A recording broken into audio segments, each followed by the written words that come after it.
Rajasthan Royals 15 ఏళ్ల batsmen Vaibhav Suryavanshi తన batting తో దిగ్గజ బౌలర్లను చితకబాదుతూ భారత క్రికెట్ లో సంచలనంగా మారాడు. వైభవ్ క్రీజ్ లో ఉంటే బౌలర్ వణకాల్సిందే. సిక్స్లు, ఫోర్లతో విరుచుకుపడుతూ గ్రౌండ్ ను హోరెత్తిస్తున్న వైభవ్ ఆట తీరుకు క్రికెట్ వరల్డ్ ఫిదా అయిపోయింది. వైభవ్ ప్రస్తుత ఐపీఎల్ సీజన్ లో 10 మ్యాచ్లలో 404 పరుగులు సాధించాడు. ఇందులో సన్ రైజర్స్ హైదరాబాద్ పై 36 బంతుల్లో చేసిన సెంచరీ కూడా ఉంది.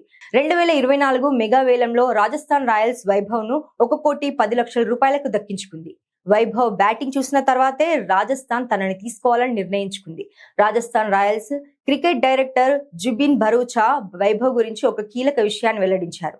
జట్టు ట్రయల్ క్యాంప్ మొదటి రోజే వైభవ్ చూపిన ప్రభావం ఎంతగా ఉందంటే ఫ్రాంచైజీ తమ వేలం వ్యూహాన్ని మార్చుకోవాల్సి వచ్చిందని వివరించారు. విజ్డెన్ క్రికెట్ తో మాట్లాడుతూ నెట్స్ లో తొలి బంతికే 6 కొట్టి వైభవ్ అందరిని ఆశ్చర్యపరిచాడని భరూచా వెల్లడించారు.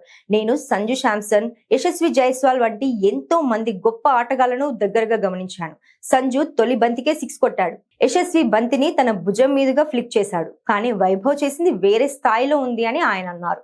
ట్రయల్ సమయంలో వైభవ్ ఎడమ చేతి వాటం ఫాస్ట్ బౌలర్ వేసిన ఇన్ స్వింగింగ్ బంతికి అద్భుతమైన సిక్సర్ కొట్టాడు. దీని తర్వాత ఆ ఆటగాడిని మరింత కఠినమైన పరీక్షకు గురి చేయాలని నిర్ణయించారు. ఆటగాళ్లందరినీ పంపించి వేసిన తర్వాత వైభవ్ ను తిరిగి పిలిపించి పొడగరి ఫాస్టెస్ట్ త్రోడౌన్ స్పెషలిస్టులతో వైభవ్ కి పరీక్ష పెట్టారు.